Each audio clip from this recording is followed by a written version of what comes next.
Namaste to all. I was reading a very beautiful article written by one Arya Samaj Acharya in internet recently. I forgot the name of Acharya, but he has written some very beautiful points on as per him, the benefits a person will get based on the devotion towards Almighty God. He has written some 10 to 12 points. So the first point is that devotee is never afraid even when he or she faces difficulties as big as a mountain. He faces and tolerates them all the problems in his life.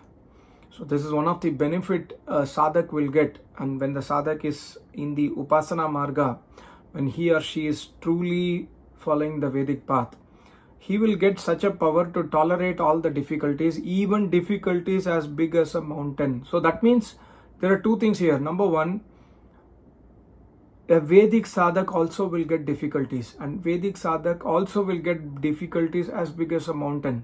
The difference between a Vedic upasak and a normal, non-Vedic upasak is this, that person might not be able to tolerate, but the Vedic sadhak, due to complete devotion and faith in Almighty God, he will tolerate great difficulties in his life. So this is a very, very important point. Point number two is that sadhak, he is ready to accept the truth that is proved by evidence, means pramanas. There are three main pramanas: pratyaksh praman, anuman praman, agam praman. The rest of the pramanas like arthapatti and other pramanas can be put inside these three. So these three pramanas, pratyaksh, anuman, agam.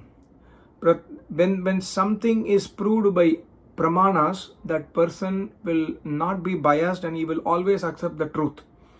That means he will not have a kattarpanthi, he will not be so much orthodox. He is ready to accept the truth based on the evidence.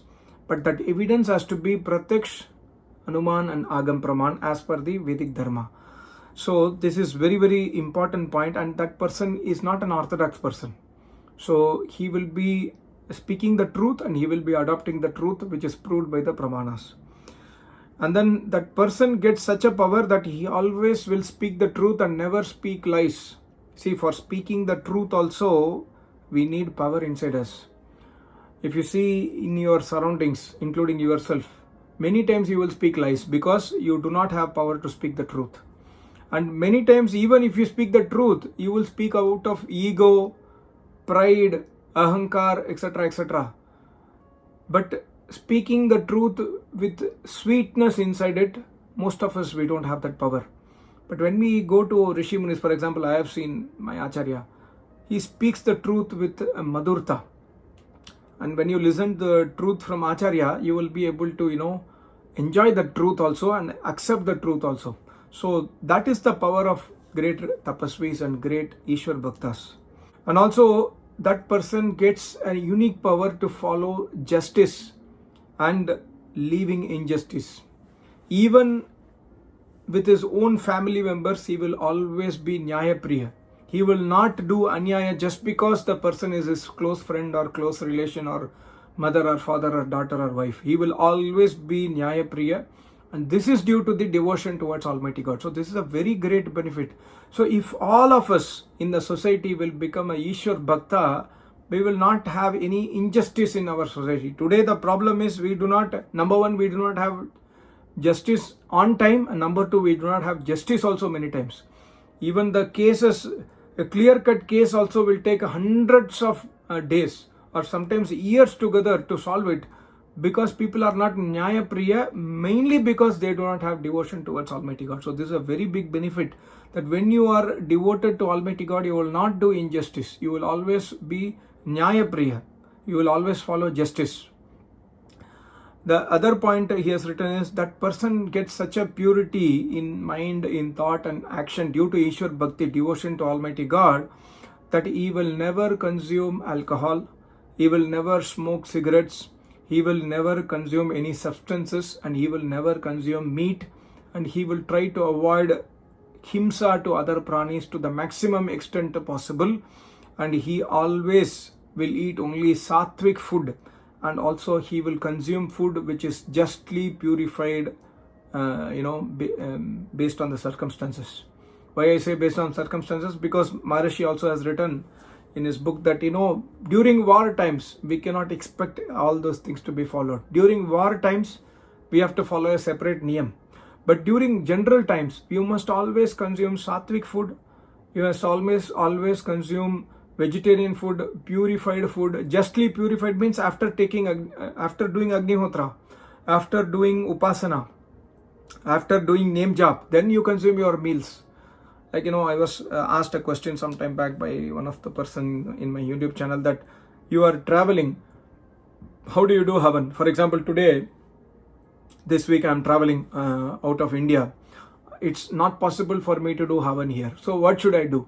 How do I worship Almighty God? Yeah, I worship Almighty God with the same Veda mantras. In the heart, I recite the Veda mantras with the meaning. Morning and evening, name jap I can do, because name jap does not require havan kund, etc. You must continue your name jap, pranayama, asana, and then chant the name of Almighty God and do the havan mantras reciting in the mind, and then go to take the meals. And also the question that was asked is, how do you eat food when you travel abroad? You may not get vegetarian food. Yeah, it is difficult today. This week I'm in Japan, so it's not easy to get vegetarian food in Japan. So many times I carry, like this time also I carry my own food, where like you put hot water and there is a company in Chennai, that company supplies food to the Indigo Airlines. Yeah, it is of course chemically preserved, but something is better than nothing. So their sambar sadam, bisibela bath, their rasam sadam, these are very, very, very nice. You just put hot water and wait for 5-7 minutes and then eat it. Really tasty, and it will be satisfying also. And then you always get vegetables and fruits outside. You can eat salad, you can eat fruits, etc. Anywhere. So the main thing is your intention. You are doing a Ishwar Bhakti, you have to have the intention that God is seeing everywhere, and you cannot escape His dharma, you cannot escape His rules. So this is very, very important. The next one is that person gains such a knowledge that he looks upon all the beings as his own. A true sadhak, a true upasak will always look upon other people also as his own. That means he considers their happiness, sorrows, loss and gain as his own happiness, sorrows, loss and gain. This is a very typical quality of a yogi. And there is also a Veda mantra in Yajurveda's last chapter, Yasminta Sarvani Bhutani, where God also says the same thing, that the yogi understands that he is a Jivatma, and similarly everybody is a Jivatma.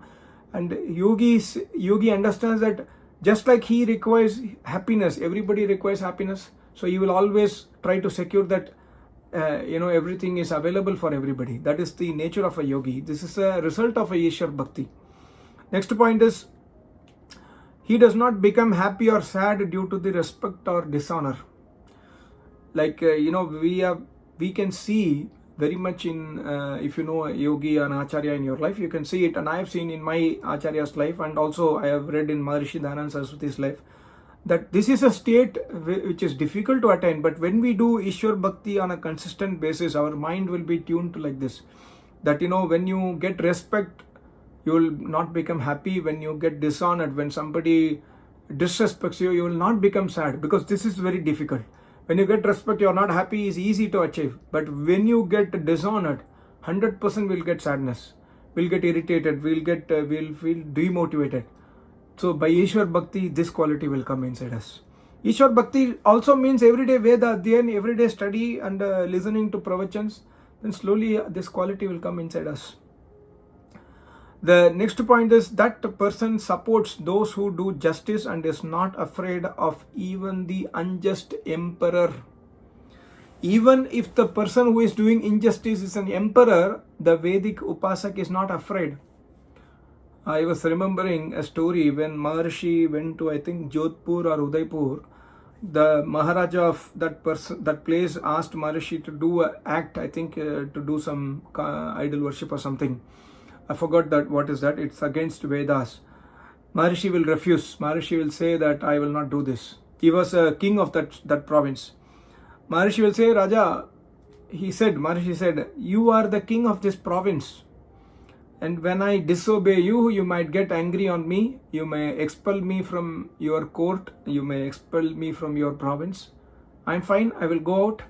But when I do something against Almighty God, where will I run? Wherever I go, it is His province. So I cannot do an act which is against Almighty God. So even if it's an unjust emperor, if the emperor is asking that Vedic sadhak to do something, that then also he or she will not do. So that power will come to us. And next one is, he enjoys happiness in the proximity of Almighty God, and hence remains engrossed in the welfare of all beings with body, mind and wealth.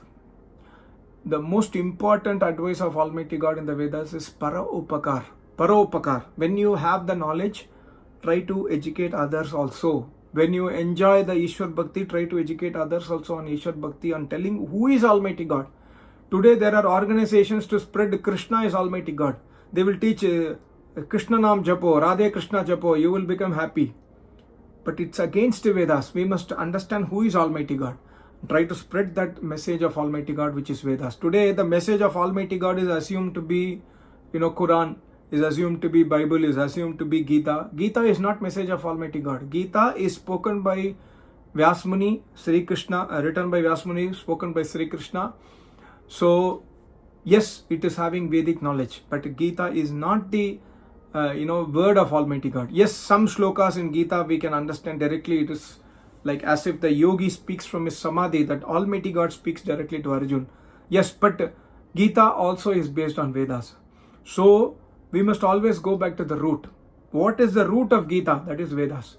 Root of other books are not Vedas, like other books like Quran or Bible or other books of Jainism, Buddhism. They are not from Vedas.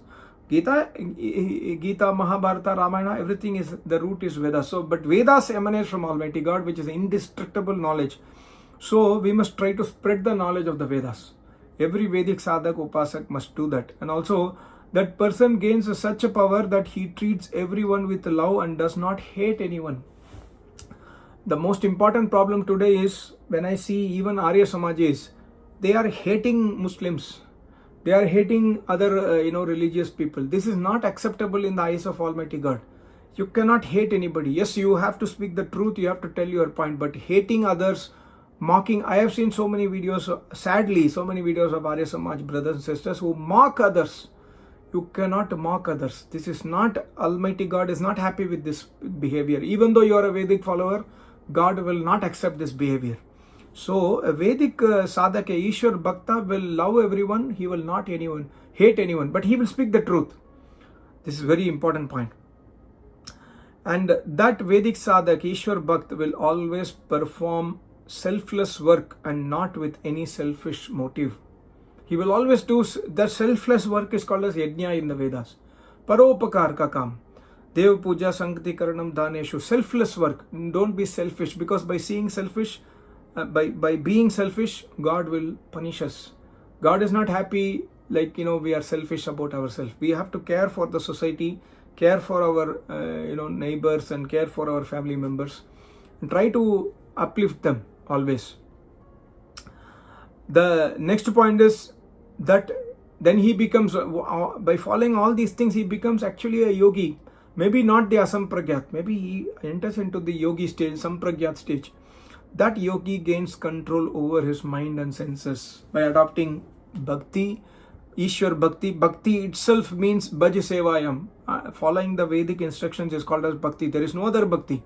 By doing Ishwar Bhakti, that he becomes a yogi and gains control over his mind and senses. He has perfect control on his senses. And this is the unachievable. Going to Mount Everest is easy. Reaching to Mount Everest, even with a half cylinder of oxygen or empty cylinder, some people have gone and come back also alive. Okay, they were admitted and then they got treated and they are okay. Even without leg, some people have gone to Mount Everest. Easier than this, controlling the mind and senses. Most difficult is controlling the mind and senses. This is possible by Ishwar Bhakti. And the next one is that person is then freed from all the sufferings and bondages of this world. He experiences the eternal bliss of Almighty God. And then finally, he destroys his ignorance and attains the supreme knowledge of Vedas in the Samadhi. So these are the benefits of Ishwar Bhakti. So we must try to understand that We are not doing some worship which is superstitious. We are doing a worship which is taking us towards the eternal bliss. We are doing a worship which is taking us towards, freeing of ignorance, freeing from sufferings, freeing from bondages, freeing from all the shortcomings in life, and taking us towards the eternal bliss and moksha. I was like really amazed by that person who has written that article. Accidentally I came, I was reading some other thing and it came to me, and immediately I noted, so that I thought I can share it with you. This is not my knowledge, because most of or all of these points are matching with whatever I've learned from my Acharya. I thought of making a video. I think it's a very, very beautiful summary of benefits of devotion to Almighty God. I hope you understood. Thank you so much. Namaste. Om.